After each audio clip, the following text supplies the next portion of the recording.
asalaamaaleykum mbokk yi Seydina Seck Mamadou Mbecte ak Banex dellu si waat yéen fii seen biir émission Liir nekk émission bi nga xamante ni rajo Xalima moo leen koy jagleel ngir rek ñu mën a wax si ay faits actualité yi nga xamante ni mooy am ay faits divers li nga xamante ni tey jii gis ngeen umpale ni si jamono gu ñu toll nii di ngeen gis ay site internet yu bari di ngeen gis ay annonce yu bari ku nekk naan maa mën lii ñu dee si koo xamante ni tey jii yàgg na ci mbir mi Baba Fall lañ koy wax moom moo jiite li nga xamante ni mooy baatu kër gi. jamono ji bari na ci ay góoru Sénégalais tey boo doon xool lu ëpp 60% ñëpp ñuy bari war nañoo mën a jëfandikoo garab yi nga xamante ne tey ñoom ñu ngi koy def maanaam ay faiblesse sexuelle mi ngi ci ay éjaculation précoce bari na ay feebar yi nga xamante ni dafay faral di dal góor ñi. sëñ Fall ñu ngi leen nuyu di la dalal jàmm. sëñ Seck maa ngi lay delloo nuyoo di kontaan en fait de la visite vraiment parce que ça au moins c'est vraiment faire plaisir à tes visiteurs. Donc, man comme on dit, Baba Fall, en fait, mais je suis plutôt connu sous le nom de Batkoli. Batkoli, c'est un nom tout garab en réalité. Parce que de garab, moi, donne là, et je le fais depuis 13 ans dans le monde. Donc, c'est un produit destiné aux hommes. Voilà, c'est ce que je fais. Voilà. Voilà. Tey balaa ñuy ñëw si mbirum produit boobu di Batkoli donte sax moo waral waxtaan bi dañoo bëggoon a xam tey kii réellement Baba Fall. Ouais, moi, je suis Baba Fall, je suis d'origine du Saloum, né et grandi peut-être au Saloum, mais j'étais à Dakar, j'étais commandant de gendarmerie, donc j'ai démissionné de la gendarmerie et je suis en train de faire ce travail depuis très longtemps. Donc, da nga jàpp ni kon lii moo gën a xewale gendarmerie bi. Non, il n'y a pas de xewale, moo gën a xewale effectivement moo ëpp njëriñ, mais aussi xam-xam boo koy laal baaxee da ngay baaxee doomu aadama. waaw mais waxal moo ëpp njëriñ ndax tey ku tey ku gis tey macha allah fi nga nekk nii ak activité lu fa gaare ci ay ndaamar alhamdulilah sant yàlla la ñuy def. sant yàlla voilà macha allah yàlla xeeb doole. tey bu ñu ñëw ci mbirum baatu kër gi. baatu kër gi idée bi nan la garab gi ñëwee ci say loxo. waaw garab gi ñëwee sama loxo je l'ai eu par le biais de ma maman depuis fort longtemps et j'ai jamais cru à ça en fait tout cas parce que j'étais encore jeune. xaw ma li ma doon wax lan la il a fallu man un certain temps ma am sama benn grand bu ñëw seet sama kër quand il est venu me voir oto paane bi maal bi jël crédit yooyu ma fekk fa ay garab li ma ne ko bee garab bi gannaaw mënoo naa ngi ñetti jabar te vraiment pour ma fonctionner fu ma am garab ma ne ko mais man gannaaw am naa secret mel ni mënu loolu mënul nekkoon aussi am naa secret mel ni et par rapport à ça donc ñu ànd maa moom caare ma jënd bagage ci defar ko donc comme moom était benn journal de la place de Soleil particulièrement mu jël garab yi on a fait un scoop. Donc c'est parti comme ça. dëgg la mu fa la dooree. voilà donc fa la dooree tey ba tey yàlla def tey baatu kër gi dem nekk kër gu mag. waaw tey par rapport ak clients yi ngay faral di am des fois du am ay ñor parce que aussi du ñaan nit ku nekk nit matul des fois doo am koo xam da nga koy defal liggéey ba pare affaire bi li nga si bëggoon doo ko ci am. waaw bu fekkee war rek indil ko xam nga def loo xam ne ñoom ils sont animés de mauvaises intentions. bu fekkee l'homme est venu me voir il n'est pas né impuissant il me le dit de vive voix day wér ci kàttanu Yàlla léegi dafa am une variation dans le temps parce que y a des gens bu ñu ñëwee fii day fekk par exemple ils se dopaient avant maanaam dañ doon naan lu mel ni garabu chinois yi aphrodisiaque te ils ont maintenant tellement pris wala ñu doon masturbé wala ñu doon jël wala ilaa ñu am diabète wala tension le traitement est beaucoup plus long mais bu fekkee c'est naturel yow lii day dans les 72 heures nga commencé jusqu'à waaw donc par exemple sur 1000 cas même je dis pas je vais pas lever ma main mais maa ngi sant yàlla garant je sais que damay am échec mën naa ko compter tey composant garab yi lan la non tout est naturel parce que ñi ki Saloum dara xam ne may wax base bi aloom la donc c'est un produit c'est un sujet de brousse la bu ñuy lekk te kon tout le monde mooy base bi donc le reste c'est y a rien de toxique. le reste c'est des trucs secrets quoi. yi mënul wax. tey garab bi est-ce que tey parce que aussi day am na beneen problème bu ñuy wax kon gars yi dañu naan des fois garab yi dina baax itu waaye problème mooy problème dosage. non parce que dosage yi aussi bu ëppee wala mu wàññeeku aussi mën na indi nit ki patient bi ay jàllankoor. waaw faut que pas trop tirer pourquoi parce que xam nga on quand on parle de dosage man ñu ko doon jël bu njëkk xamoon dose. dama doon jël di jëfandikoo. fii ku nekk kër papa sa papa yor mbuus yor ay sunguf wala mu yor bidon di ko naan amul dose amul. garab bu naturel la bu ñuy lekk. naan laa baax na garab bu ñuy lekk la. donc mënoo am lu lay gaañ. lu lay gaañ kon ay lu lay sonal kay yow en un moment da nga naan ko mu indi la problème mu sonal la maanaam sonn sa wàllu tout le temps yaa ngi bëgg affaire bi lu mooy soxla mais amul benn dose. parce que aussi bu ñu xool dafa bëri trop business si wàllum sexe bi tey gis ngeen di ngeen gis dafa benn ana si bande dans rajo yi wala léegi sax daanaka léegi amatul mais bu njëkk da ngay gis benn nit di faj lu ma téeméeru jàngoro dem na ba sax nit ñi wóolatuñu affaire yooyu yow naka nga war a mën a wax tey ba jëm a convaincre nit ñi nga xamante tey am nañ faiblesse sexuelle te yow yaakaar nga ni yow di am nga lu ko war a faj te xam te ñooñu wóolatuñu kenn yow naka nga leen war a mën a convaincre. Non, c'est pas très compliqué. Il faut y remonter à commencement où l'an mooy médecine traditionnelle en fait. C'est pas des nouvelles recettes du yow da ngay ñëw rek màgg dégg tegtal rek ne man nga faj déedéet day fekk faj boo xam ne fekk faj di ko am say mbokk xam lan la parce que généraliste en médecine traditionnelle amul kuy faj lépp amul. da ngay mën a faj biir bi métti nga xam ne biir bi métti la si jëm xamee bopp bi métti nga xam mooy si parce que loolu si famille doon parce que boo demee dans le Saloum par exemple dans les certains pays avant les villages comment ça se composé da ngay ñëw indi benn forgeron mu toog nga ni benn séran mu toog nga ni kuy rawale mu toog nga ni kuy faj bopp mu toog donc ñooñu ñooy doon médecine bu njëkk bi avant médecine moderne moderne nag vraiment généraliste moderne laa xam man xaw ma ko ci traditionnel lépp laa man nag man ko man daal de fekk only sexe ndox ci sexe laay def et c'est satisfait pour rembourser je le crie haut et fort et je le crie depuis fort longtemps waaw dafa am benn reportage bi nga xam ne dafa gënoon fan ñi ne tey góoru Sénégal tey ñu si puissant dëgg dañu mën nañ leen a wàññi yow métier bi ngay def tey gars yi di ñëw tout le temps di la woo est-ce que yow mën nga si wàllu mën nga ñu ko ci confirmer wala. waaw c'est un fléau mondial il y a pas que góor Sénégal ça c'est un fléau mondial c'est lié à beaucoup de facteurs c'est lié par l'ambition d'abord dans un premier temps parce que les hommes sont ambitieux et quand on est ambitieux on a tendance à oublier de faire la femme alors que la femme dafa war a ànd ak góor en ce temps dafa def sexe boo def sexe le temps nga gaa toog 1 à 2 ans wala ngay masturber à la longue ça te nuit donc boo xoolee sa oto tey boo ko gaaree tey pendant 4-5 mois boo ñëwee pour mu tàkk da nga am problème parce que day fekk bàtt bi wàcc loolu moo tax nit ñi am problème parce que xale boo si tey il y a un problème économique qui est là ils n'ont pas les moyens de faire la femme parce qu'il faut l'hôtel il faut le transport de la fille les femmes sont nantis il faut les sous pour les faire sexe donc alors tu as l'ambition, tu as bac plus 1, bac plus 2, tu as envie d'être quelqu'un. Tout ce temps-là, ça crée une baisse de performance. Donc, l'homme crée une baisse de libido. Tout le monde en parle. Mais faites que l'homme, il commence à faire je le crie. Depuis que le monde est monde, la médecine moderne est en train de faire. Il n'a pas encore trouvé de solution par rapport à ça. L'habitude, c'est tout juste de nous compenser, évidemment, pour nous tonifier tout, mais nous koy faj ba nga xam ne vraiment le gars n'a plus besoin yow mu gis. c'est que yow da ngay faj mu wér wala da ngay traité c'est pas quoi ndax yow da ngay faj mu wér wala da ngay jéem a indi saafara mu xaw a wér benn instant pour mu ñëwaat wala da ngay faj mu disparaître complètement. Voilà une question très pertinente. En fait moi je fais pas d'aphrodisiaque, je fais un traitement. L'aphrodisiaque en fait c'est quoi? C'est un produit qu'on prend 1 heure ou 2 heures avant le sexe pour avoir de la force. Moi c'est pas ça. Quand tu prends un médicament, vous avez un mal, de la tête aux pieds. Vous prenez le médicament, il vous le dit tout ce que vous avez un problème de cœur, un problème de jambe, un problème de pied. Il règle la situation s'il peut le régler. S'il ne règle pas demain, il reprend. S'il ne règle pas à 3 ou 3e jour, vous commencez à avoir des érections normales. Et 4 à 5 jours, vous avez fini de faire le traitement et d'une façon définitive. Ce qu'il faut éviter, c'est de revenir dans la date, mais masturber ou le gâteau, mais sinon, tu restes performant. À tous les coups.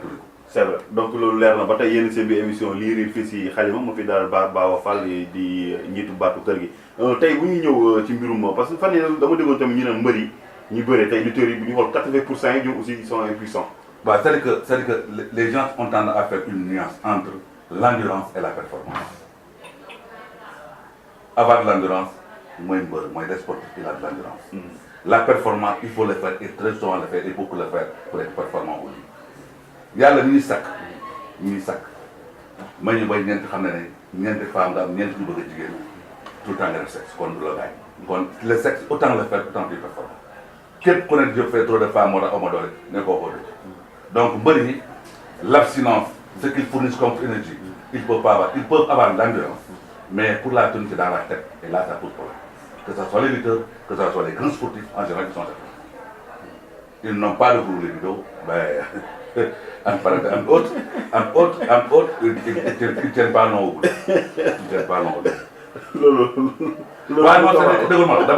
Parce que tout le temps, c'est une gis-gis moi, alors que sexe. Les femmes ne jouent ce muscle de sexualité de redresser le long.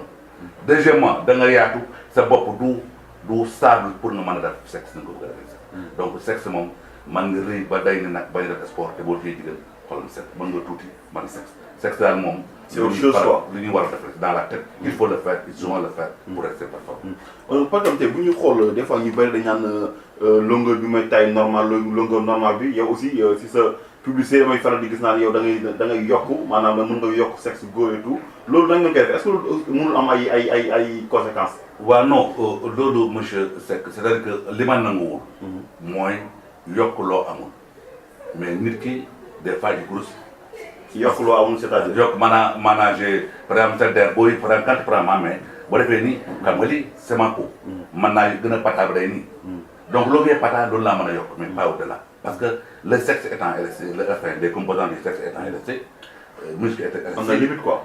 am na fu mu yem da nga am volume da nga am longueur donc c'est comme ça mais ça va de 1 à 5 centimètres et suivant les patients c'est pas tous les patients qui ont la chance d'avoir 5 centimètres.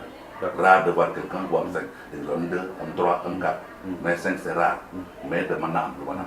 mais du yàqu du wàññi dara si kattanu ko góor gi. non c'est-à-dire que xam nga bilaa ngaa yokk ni doole ko mënul daw boo koy dawloo da ngay def loolu dem lu waaj da ngay waajal pour mu yokk parce que érection bi xam nga le sang l'individu peut avoir 6 litres d'eau 6 litres de sang donc lu fait sexe du bëri xam nga luy sexe bu mënul dara donc mais nu mu gën a ubbee ko mën a yem mën a chargé wu donc amul benn conséquence. parce que dama gisoon na benn reportage bi nga xam ne yéen mosoon ngeen def si télé bi ñu tuddee woon sexe business benn femme benn dame taxaw ne moom da ngay indi benn yat.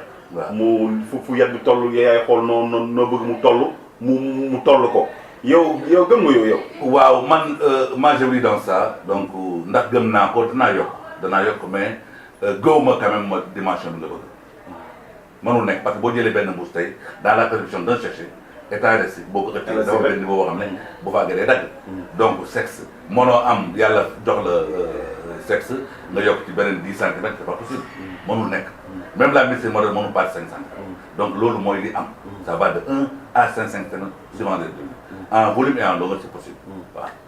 yan ñooy taille normale yi. non ça dépend des individus xam nga sexe amul taille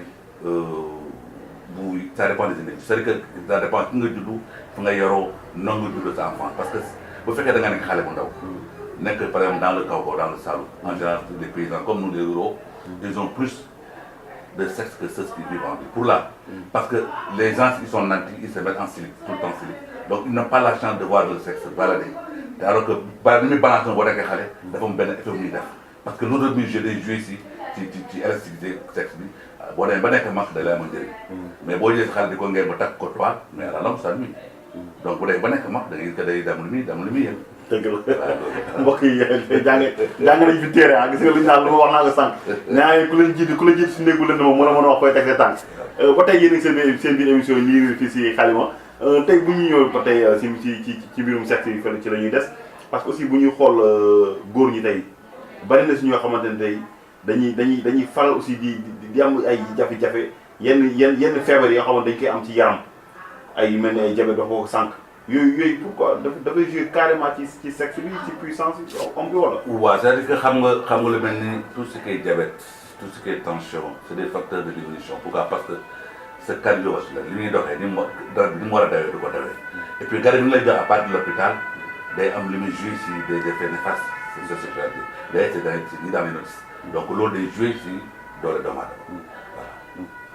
tey baatu kër gi lan mooy secret baatu kër gi carrément loo la moo tax nit ñi tey jii boobu ba tey wax nga ko la sànq 13 ans ba tey gars yi ngi daw di wuti baatu kër gi parce que des fois da ngay dugg ay site internet yu bari dafa nga gis baatu kër gi nga gis keneen ak keneen koo ci gis tamit 1 an 2 ans ngay jékki-jékki après day mel ni disparaître mais baatu kër gi ba tey mi ngi exister lan mooy secret lan moo fi téye baatu kër gi ba tey. mais du yàgg dëgg la il faut que les gens réfléchissent parce que moi je veux pas être ce que j'étais à 41 ans je quitte ma boîte je viens toog suma kër di def li may def am sama doole maa ngi ànd ak sama doole léegi liggéeyu ma toog am naa dëgg te dama ne comme je vous l'ai dit au départ lu yàgg dëgg la te xam-xam dafay wér man li may def temps ko ñeme naa ku ñeme comme li may def na garanti ne wér mbaa delloo ndëkk ci dëkk bi jàng droit di ko wax ci Sénégal te doo bouger maître da ko def on verra bien léegi nag les gens ils ont tendance à aller en Chine Amérique il y a des aphrodisiaques ñu jël ko def ko jaxase ko toujours ne naturel la en réalité du naturel. le naturel du tàkk dans 4 heures de temps même bu garab yi accouplé wu il faut 12 heures de temps pour ñu accouplé waxuma la doomu aadama. donc doomu aadama mënoon naan léegi 30 ou 40 avant le sexe nga am doole kon boo amee doole yaa ngi gàncax monsieur si am problème ak client ba dem ba ñu woo la si ko convoqué la ci police wala nga dem dikk wala fenn monsieur si am. non mënuma convaincre pourquoi parce que dëgg laa yore. non dañuy laaj la xool ndax. non man nit dama dama commencé ba léegi ku fi ma sa jaar. registré naa la xam naa la. comme je dis tout le temps ku wéru kaay jël sa alal su ma joxe sama garab c'est-à-dire que xam nga quand je dis que c'est remboursé je suis intelligent comme ni may déglu je réfléchis comme ni may déglu les gens se posent la question comment se fait que waaj na lay xamee ne xam nga boo jëlee benn garab.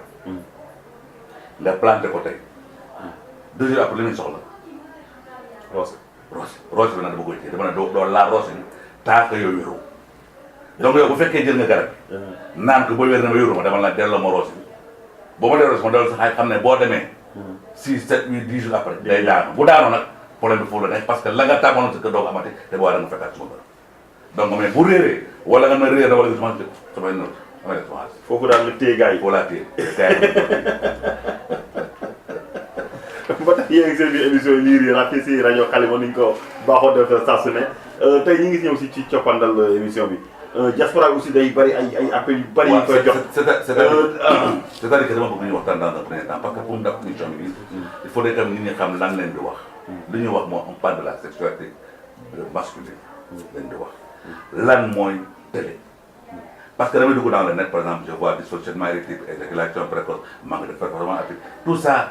C'est parce que l'homme ne peut pas. Quand il ne peut pas, ça se présente sous multiples formes. Soit du jóg bu jógee du dëgër bu day gaaw a tuur loolu yëpp télé la. léegi lan mooy indi télé bi moo jarax. damay ñëwal ñu si boo gisee gars yi télé. waaye diaspora yi tax ñu gën a télé. parce que ambition bi am moo leen jiital. mooy ambition bi nga wax sànq mooy tout le départ dégg la l'ambition mais am na beneen facteur bu am. en général les gens se masturbent.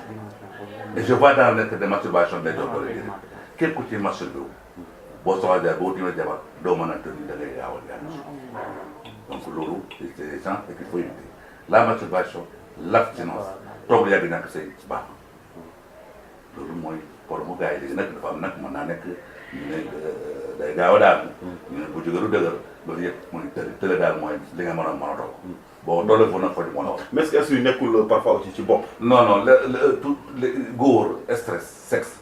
sexe day dindi stress. te naam stress mooy lan tey am nga problème suba doo am problème. boo am problème suba nga tàkkaat. mais bu fekkee stress continue amoo dépense tey suba nga am dépense mën a dox mais bu fekkee da ngay tiim sa jabar doo ci mën dara fa yu parce que ça a des conséquences en fait. C'est-à-dire que xam nga le monde est ce qu'il est maintenant. Les gens sont nantis sexuellement dañuy jàng dañuy gëstu ils comprennent maintenant que il faut ça kenn mënut leen na jigéen ñi kenn mënut leen na donc góor ñi il faut ñu defarwaat seen bopp. bu gisee njaaloo ni jabar yi tas en général. tout ça c'est lié à ça. mooy conséquence su sexe manque de performance bi manque de sexualité yi la ma koy créé. tey xam nga tey dañ yàlla suñu boo dafay boole ay ñaar. tey ñaar yooyu ci la boole góor ak jigéen. la moo tax yow sa xam-xam nga yemal kese si góor ki jigéen ñi moom waxoo si dara. non du xam nga lu nekk li nga am man nee naa tout départ dafa am lu ma man li may fekk jigéen mooy peut-être jigéen boo am infection mën naa ko dindi ndig tànk yu métti naturel mën naa ko dindi mais li góor di yëg si garab gi jigéen du parce que jigéen moom leen di jëriñoo góor mooy jëriñu jigéen maanaam jigéen lu ko animé moom na am bu fekkee. mais am na jigéen ñoo xam ne aussi dañuy am manque d'appétit lu ñu koy waxee. xam nga manque d'appétit en général c'est lié à l'homme quand l'homme ne tient pas nga ànd si jëkkër chaque jour bu balaa am egg pare. bu yàggee da ngay découragé parce que du la animé. mais bu fekkee vraiment que yow autant de. joxe daal yaa ngi joxe vraiment ça c'est appétissant. ça donne de l'appétit en fait doo mën a gaay mu appétit. ay kaan ak foofu affaire yi ngay pàccal li nga mi gën a sax.